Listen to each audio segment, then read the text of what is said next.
All right. If you would open your Bibles, please, to Mark chapter 7. Mark chapter 7, we'll be looking at verses 31 through 37 this morning. Mark 7, verses 31 through 37, finishing this chapter.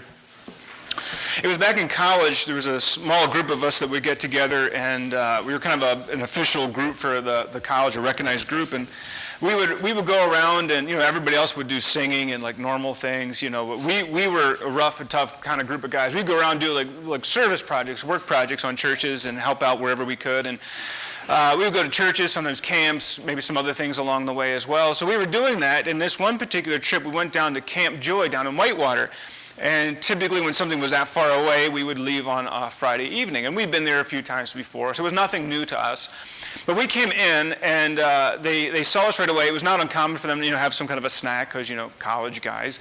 And so we were eating probably ice cream or something. It was this huge hall. I mean, a very, very large hall. And they kind of had their kitchen and maybe a small dining area. Then the center of it was like supposed to be, I think, the main dining area. And then the front was more like kind of a meeting area. There's a big fireplace and some game tables and chairs and that kind of stuff. And up in that corner, they had a little tiny deaf retreat going on. It's probably less than 20 people.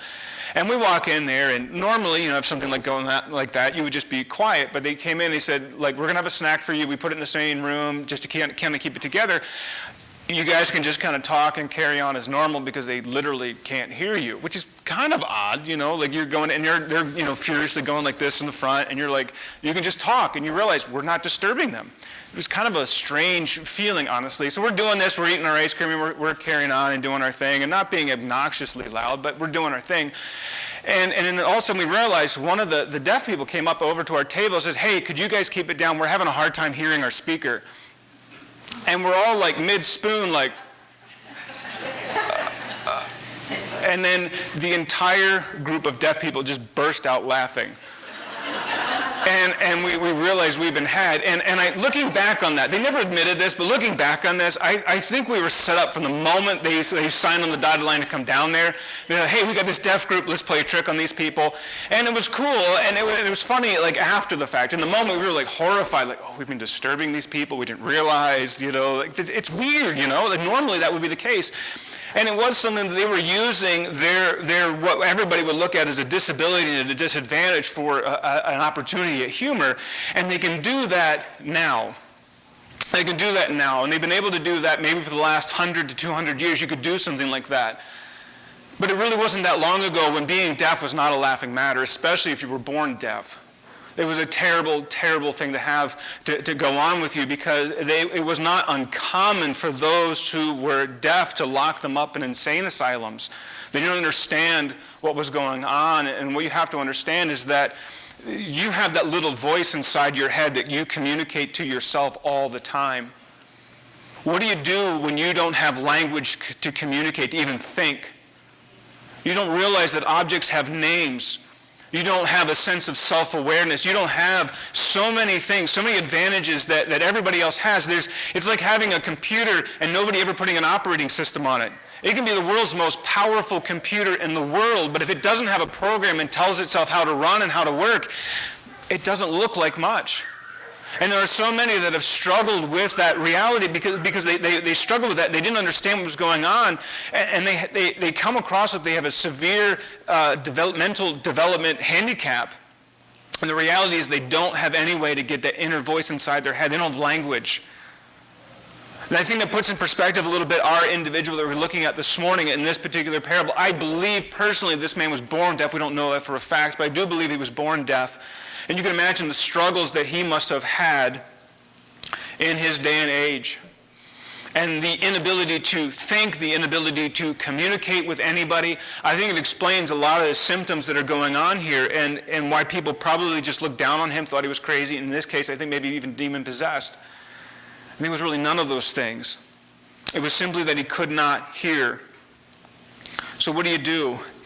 But it also brings to the forefront, why does Mark put this in here? Because certainly we've seen other healings in which Jesus, or the gospel writer, I should say, just kind of gives us this summary, like, hey, you know what?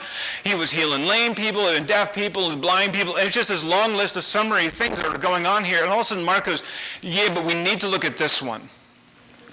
Why? What makes this particular event so special or so significant that we need to take a few minutes and look at it? So this morning we're going to take a look and see the compassion of Jesus and the inability of the crowd to hide what has taken place, really the gospel that they're receiving. This miracle really is revealing something. I think at the end of the day what it's revealing is this, that you will know that the Messiah has come when the ears of the deaf are opened. Let's go ahead and read, and we'll just read the entire piece here, verses 31 through 37. Then he returned from the region of Tyre, talking about Jesus here, and went through Sidon to the Sea of Galilee in the region of the Decapolis. And they brought to him a man who was deaf and had a speech impediment. And they begged him to lay his hand on him. And taking him aside from the crowd privately, he put his fingers into his ears and after spitting, touched his tongue. And looking up to heaven, he sighed and said to him, Ephphatha, that is, be opened. And his ears were opened. His tongue was released and he spoke plainly. And Jesus charged them to tell no one. But the more that he charged them, the more zealously they proclaimed it, and they were astonished beyond measure, saying, he has done all things well. He even makes the deaf hear and the mute speak.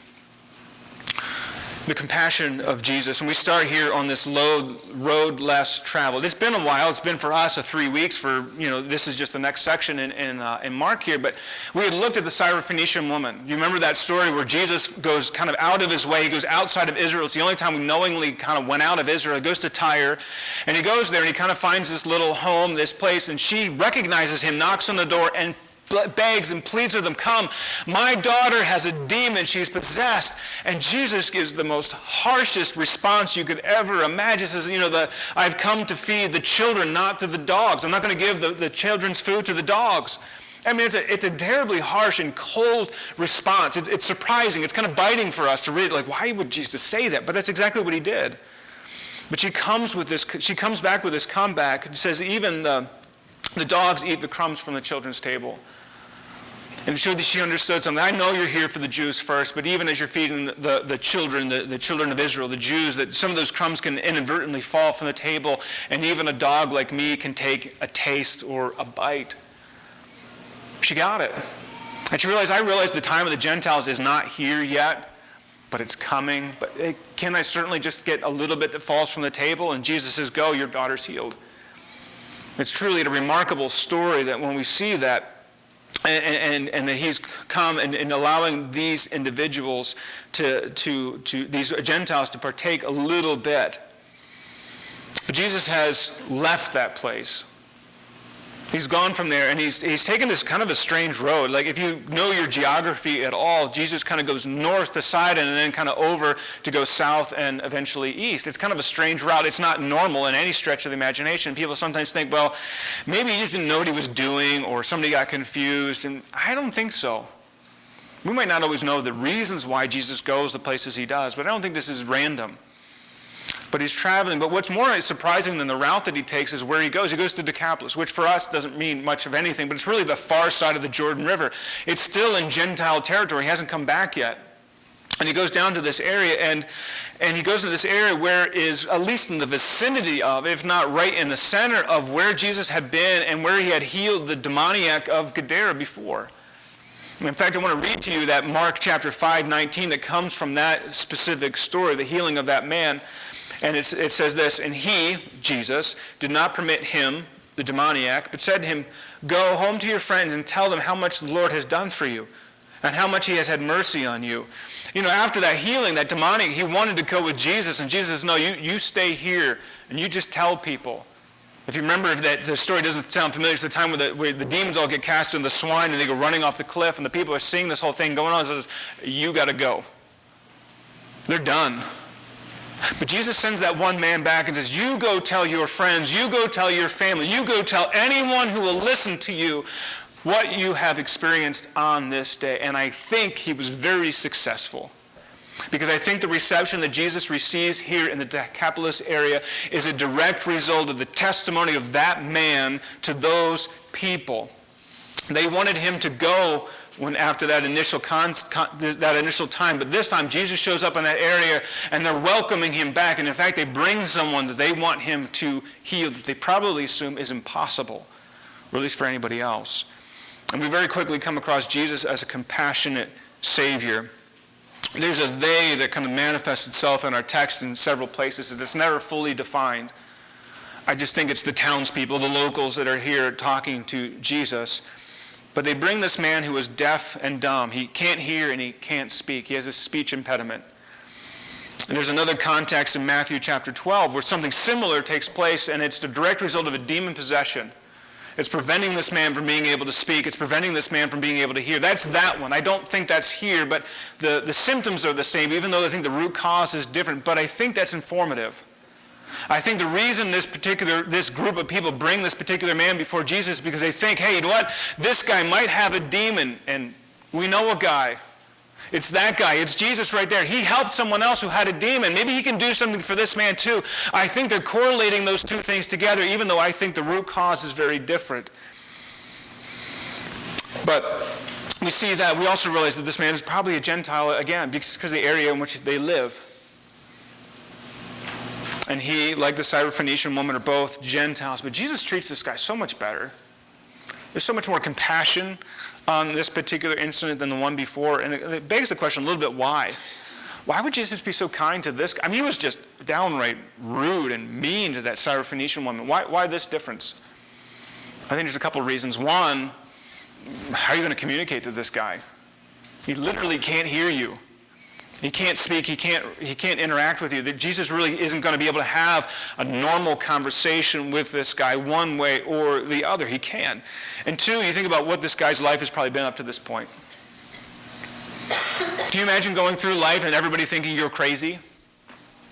You can't hear. You can't even defend yourself. You can't speak. You've seen the looks and the sneers on the people's faces as they've seen you. Little kids hear you try to communicate and they run. Your ears don't work, but your eyes sure do. You see this. You see people see you and kind of like walk away to the other side of the street. You've seen people recoil in horror at you over and over and over again, and there's nothing that you can do about it. That's this man's situation. It's hard, and it's harsh, and it's difficult.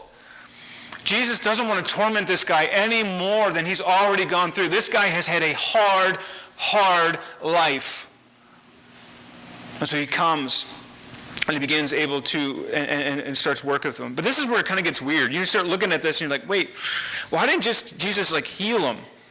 I mean, instead he's taking him aside, which is kind of nice. I think not make a spectacle. Next thing he's got his fingers in his ears and he's touching his tongue, and you're like, oh, don't touch my tongue. That's just weird. You know, that's just what is he doing? What is he doing? He doesn't do that. I mean, there's a few places where Jesus does things that are kind of outside the box of normal, what we would call normal, but what is this?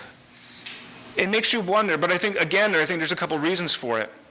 One, it was not uncommon for healers to do kind of some of these things, like playing with the ears and the tongue, and it was kind of a normal, kind of a healer thing to do, or a doctor thing kind of to do. It feels funny to us. It feels strange to us because it's not common. It's not the way we would do things. But we wouldn't think anything if Jesus pulled out a tongue depressor. We wouldn't think anything if Jesus had been, pulled out the otoscope, start looking in the ears, what's going on, just kind of that like initial examination. That would be normal. Well, that was kind of their normal. So I don't think there's anything really